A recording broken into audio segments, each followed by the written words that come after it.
हरे कृष्णा। नमः संस्कृताय प्रिय मित्राणि। सुप्रभातम। कैसे हैं आप सभी? आशा करती हूँ एकदम अच्छे होंगे। संस्कृत साहित्य में आप सभी लोगों का बहुत बहुत स्वागत है।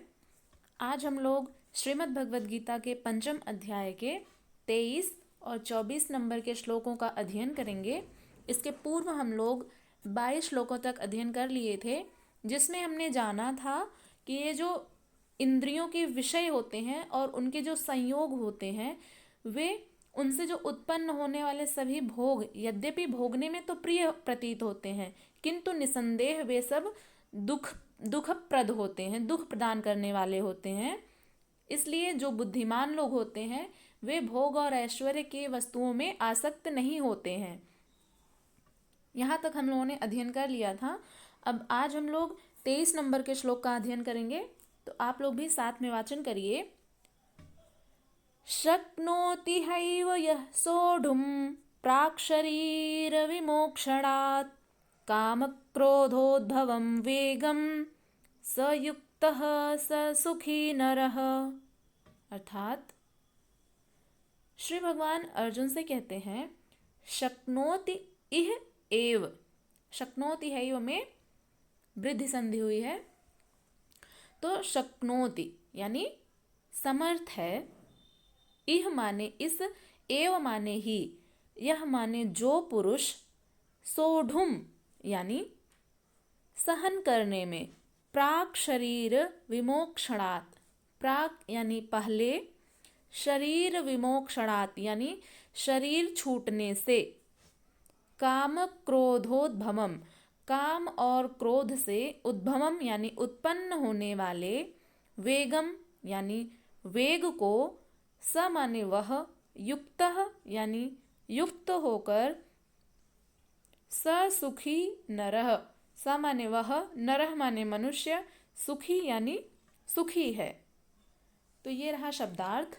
अब इसकी व्याख्या देखते हैं कि श्री भगवान अर्जुन से क्या कहते हैं।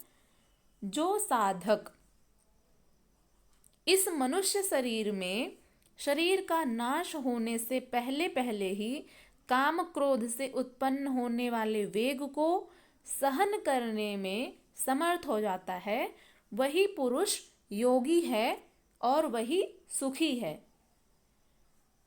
तो जो साधक होते हैं, जो परमात्मा की साधना करते हैं, ऐसे साधक पुरुष इस मनुष्य शरीर में, हमारा जो मानव शरीर मिला है, उसमें शरीर का नाश होने से पहले पहले, अब किसी को पता तो है नहीं कि मृत्यु कब होगी, तो इस बात का पता किसी को नहीं रहता है। तो उससे पहले ही, यानी कब इस शरीर का नाश हो जाए ये भी नहीं कंफर्म है। तो इसीलिए, क्योंकि अगर पता रहता तो पता नहीं कितना लोग भोग और ऐश्वर्य में और डूबे रहते। तो जब पता नहीं है तब भी इतनी आसक्ति है, तो सोचिए जब पता नहीं रहता तो कितनी आसक्ति रहती। तो इसलिए मनुष्य शरीर में पता नहीं है कि कब अंत होगा, इसलिए जो साधक पुरुष होते हैं, जो विवेकी जन होते हैं, वे शरीर का नाश होने से पहले पहले ही काम और क्रोध से उत्पन्न जो कामनाएं हैं और क्रोध हैं, जो हमारा क्रोध है, उससे उत्पन्न होने वाले वेग को सहन करने में समर्थ हो जाता है। यानी जब हमें गुस्सा आता है, तो आप लोग भी नोटिस किए होंगे, जब आप लोगों को गुस्सा आता होगा तो फिर उसका जो वेग होता है बहुत तीव्र होता है, यानी बहुत अधिक गुस्सा आता है जब, तो उसको सहन करने में विवेकी पुरुष, साधक पुरुष समर्थ हो जाते हैं। क्यों? क्योंकि वे उस सच्चिदानंद घन परमात्मा में स्थित हो जाते हैं। तो वे परमात्मा जो हैं आनंद के सागर हैं, और इसलिए उनमें आसक्ति हो जाने से, यानी कि उनमें जो स्थिति है, उस साधक की स्थिति जब परमात्मा में बन जाती है तो वो भी आनंद स्वरूप ही हो जाता है। तो उसमें काम और क्रोध ये सब नहीं रह जाते, ये सब नष्ट हो जाते हैं। तो इसलिए वे इन सब के वेग को सहन करने में समर्थ हो जाते हैं। वही पुरुष योगी कहलाते हैं और वही सुखी भी रहते हैं। तो ये रही व्याख्या। अब इसको थोड़ा सा और अच्छे से समझते हैं। वैसे आप लोग समझ गए होंगे, फिर भी इसलिए जो मनुष्य शरीर के नाश होने से पहले ही काम और क्रोध से उत्पन्न हुए वेग को सहन करने में सक्षम है, वह मनुष्य यानी वह नर न रमन करने वाला, वही इस लोक में योग से युक्त है, वही सुखी है। जिसके पीछे दुख नहीं है, उस सुख में अर्थात परमात्मा में स्थिति वाला है, और जीते जी ही इस प्राप्ति का विधान है, मरने पर नहीं। जीते जी ही आप ऐसा कर सकते हैं, मरने पर तो क्या होता है किसी को नहीं पता। संत कबीर ने इसी को स्पष्ट किया है कि अवधू जीवत में कर आशा, यानी अवधू हे अवधूत, इस जीवन में ही कर आशा, यानी कि आस करो, इस जीवन से ही आस करो कि जीवित रहते ही आप परमात्मा का भजन कर सकते हैं। तो इसलिए ये जो मानव शरीर मिला है, तो इस जीवन में ही आप आस करिए। मरने के बाद क्या होगा नहीं पता है किसी को, तो क्या मरने के बाद मुक्ति नहीं होती है, ऐसा प्रश्न उठ सकता है। तो कहते हैं कि मुए मुक्ति गुरु कहे स्वार्थी, झूठा दे विश्वासा, अवधू जीवत में कर आशा। तो मुए मुक्ति यानी कि मरने के बाद मुक्ति होती है, गुरु कहे स्वार्थी, झूठा दे विश्वासा, यानी कि ये स्वार्थ भी हो सकता है, स्वार्थी यानी लालची जो है, और एक प्रकार से झूठा विश्वास दिलाते हैं लोग कि मरने के बाद मुक्ति जो है वो मिल जाती है। तो इसका तो नहीं पता कि मृत्यु के बाद क्या होता है, तो इसीलिए जीवन से ही अपने उम्मीद रखिए कि इस जीते जी ही परमात्मा से हमारा सानिध्य हो जाए। तो इसलिए इसको कबीरदास जी कहते हैं कि अवधू जीवत में कर आशा, मुए मुक्ति गुरु कहे स्वार्थी, झूठा दे विश्वासा। तो यही कथन योगेश्वर श्री कृष्ण का भी कहना है कि शरीर रहते मरने से पहले ही जो काम क्रोध के वेग को मिटा देने में सक्षम हो गया, वही पुरुष इस लोक में योगी है और वही सुखी है। काम क्रोध बाह्य स्पर्श ही शत्रु हैं, इन्हें आप जीतें, यानी इन पर आप अपना विजय प्राप्त करें। इसी पुरुष के लक्षण वे पुनः अगले श्लोक में बतलाएंगे। जो योगी होते हैं उनके क्या लक्षण हैं। अगला श्लोक है 24 नंबर का, इसको भी मेरे साथ वाचन करिए आप लोग। योऽन्तः सुखोऽन्तरात् रामः, तथान्तर ज्योतिरेव यः, स योगी ब्रह्म निर्वाणम ब्रह्मभूतोऽधिगच्छति। अर्थात श्री भगवान अर्जुन से कहते हैं, योऽन्तः, यो माने जो, अंतः माने अंतःकरण जो होता है उसमें, सुखो यानी सुख वाला, अंतरात्मा यानी जो हमारी अंतरात्मा होती है उसमें, तथा अंतर्ज्योति एव यह, अंतर्ज्योति जो हमारी आत्मा है उसमें जो हमारी अंतर्ज्योति है, जो ज्ञान का प्रकाश है, एव माने ही, यह माने जो, स योगी ब्रह्म निर्वाणम, स माने वह, योगी माने योगी, वह साधक, ब्रह्म निर्वाणम यानी ब्रह्म निर्वाण को, ब्रह्मभूतोऽधिगच्छति, ब्रह्म निर्वाणो यानी ब्रह्म निर्वाण को, निर्वाण का अर्थ होता है मोक्ष, ब्रह्मभूतो अधिगच्छति, अर्थात भूत माने वह प्राणी, ब्रह्म यानी उस शांत ब्रह्म को, अधिगच्छति माने प्राप्त होता है। ये रहा शब्दार्थ। अब इसकी व्याख्या देखते हैं। श्री भगवान अर्जुन से कहते हैं कि जो पुरुष अंतरात्मा में ही सुख वाला है, यानी जिसका हृदय सदैव प्रसन्नचित्त रहता है और आत्मा में ही रमण करने वाला है, जो अपने मन में ही अपने परमात्मा का भजन करते रहते हैं और अपने आप में ही जो प्रसन्न रहते हैं, जो सुखी रहते हैं, खुश रहते हैं, आनंदित रहते हैं, और जो आत्मा में ही ज्ञान वाला है, वह सच्चिदानंद घन पर ब्रह्म परमात्मा के साथ एक ही भाव को प्राप्त सांख्य योगी शांत ब्रह्म को प्राप्त होता है। यानी शांत ब्रह्म को प्राप्त होने का भाव यह है कि उस परमानंद सच्चिदानंद घन स्वरूप परमात्मा जो आनंद के सागर हैं उनको प्राप्त हो जाते हैं। वे शांति के सागर हैं और आनंद के सागर हैं।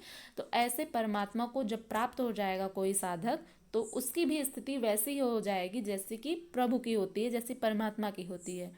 तो इसलिए जो अपने अंतःकरण में प्रसन्नता का भाव रखते हैं और अपने आत्मा में ही रमण करने वाले हैं जिन्हें बाह्य संसार की जो बाह्य भोग और ऐश्वर्य की वस्तुएं हैं उनसे उन्हें कोई मतलब नहीं है, तो ऐसे लोग जो होते हैं अपने आत्मा में ही रमण करने वाले, आत्मा में ही ज्ञान वाले, और वह सच्चिदानंद घन पर ब्रह्म परमात्मा के साथ एक ही भाव को यानी एकत्व हो जाता है जब आत्मा और परमात्मा का, तो ऐसे सांख्य योगी शांत ब्रह्म को प्राप्त होते हैं। अब इसको थोड़ा सरल व्याख्यायित करते हैं।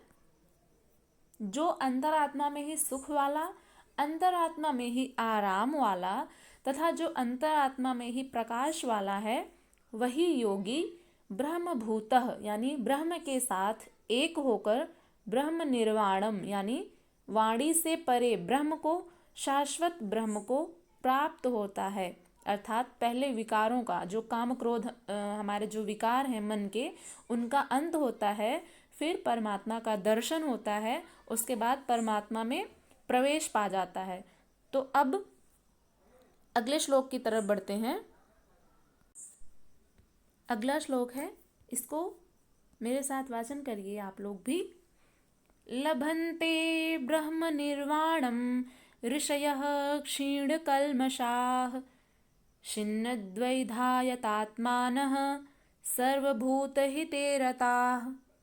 अर्थात लभन्ते यानी प्राप्त होते हैं, ब्रह्म निर्वाणम ऋषयः, ब्रह्म निर्वाणम यानी ब्रह्म निर्वाण को, ऋषयः यानी जो ऋषि होते हैं, ऋषि मुनि, वे क्षीण कल्मषाः, कल्मष होता है पाप, क्षीण माने नष्ट हो जाता है, छिन्न द्वैधाः, छिन्न यानी कि जो छिन्न भिन्न हो जाता है, नष्ट हो जाता है, द्विधाः, द्विधा यानी द्विधा जो दुविधाएं होती हैं, जो द्वंद्व होता है, वह छिन्न यानी नष्ट हो गया है। यतात्मान, यत माने जिनका, आत्मान यानी आत्मा, सर्वभूत हिते रताः, सर्व यानी कि सभी, भूत यानी कि प्राणियों के, हिते यानी कल्याण के लिए, रताः माने लगे रहते हैं। ये रहा शब्दार्थ। अब इसकी व्याख्या देखते हैं कि श्री भगवान अर्जुन से क्या कहते हैं। वे कहते हैं कि जिनके सब पाप नष्ट हो गए हैं, क्षीण कल्मषाः यानी सब, जिनके सब पाप नष्ट हो गए हैं और जिनके सब संशय ज्ञान के द्वारा निवृत्त हो गए हैं, यानी कि जो संशय होता है मन में वो ज्ञान रूपी प्रकाश के द्वारा नष्ट हो जाता है, जो संपूर्ण प्राणियों के हित में रत यानी लगे हुए हैं, और जिनका जीता हुआ मन यानी जिन्होंने अपने मन पर विजय प्राप्त कर लिया है, ऐसे मन से निश्चल भाव से परमात्मा में जो स्थित हैं, वे ब्रह्मवेत्ता पुरुष शांत ब्रह्म को प्राप्त होते हैं। तो ये रही व्याख्या। अब इसको थोड़ा और व्याख्यायित करते हैं कि परमात्मा का साक्षात्कार करने के बाद जिनका पाप नष्ट हो गया है और जिनकी दुविधाएं नष्ट हो गई हैं, संपूर्ण प्राणियों के हित में जो लगे हुए हैं, ऐसी प्राप्ति वाले ही ऐसा कर सकते हैं। यानी कि जिनको परमात्मा की प्राप्ति हो चुकी है, ऐसे लोग ही ये सब कर सकते हैं कि सभी प्राणियों का हित जो चाहें, ऐसा कोई विरला ही मनुष्य होगा। तो ऐसे लोग होते हैं, बहुत कम लोग, जो योगी और ऋषि लोग होते हैं, वे ही ऐसा सोचते हैं। तो जो स्वयं गड्ढे में पड़ा है वह दूसरों को क्या बाहर निकालेगा, सही बात है। इसलिए करुणा महापुरुष का स्वाभाविक गुण हो जाता है। जो महापुरुष लोग होते हैं उनकी हृदय की जो स्थिति होती है वो अत्यंत करुणायुक्त होती है। उनके हृदय में सभी प्राणियों के लिए करुणा, दया की भावना रहती है। तथा यतात्मानः यानी जितेंद्रिय ब्रह्मवेत्ता पुरुष शांत पर ब्रह्म को प्राप्त होते हैं। उसी महापुरुष की स्थिति पर पुनः प्रकाश डालते हुए अगले श्लोक में श्री भगवान क्या कहते हैं उसको अगले श्लोक में जानेंगे। यहाँ तक आप लोगों को कोई भी संशय हो तो निसंदेह पूछ सकते हैं। और अब आप लोग बताइए, पौंड्र नामक शंख किसने बजाया था? तो यहाँ तक आप लोगों को आशा करते हैं कि समझ में आ गया होगा। इस प्रश्न का उत्तर जरूर दीजिएगा और अपना फीडबैक देना बिल्कुल मत भूलिएगा कि व्याख्या कैसी लगी। वैसे पूरा प्रयास रहता है कि आप लोगों को अच्छे से समझ में आ जाए। तो अब हम लोग मिलेंगे अगली वीडियो में अगले श्लोक के साथ। तब तक अपना ध्यान रखिएगा। नमः संस्कृताय।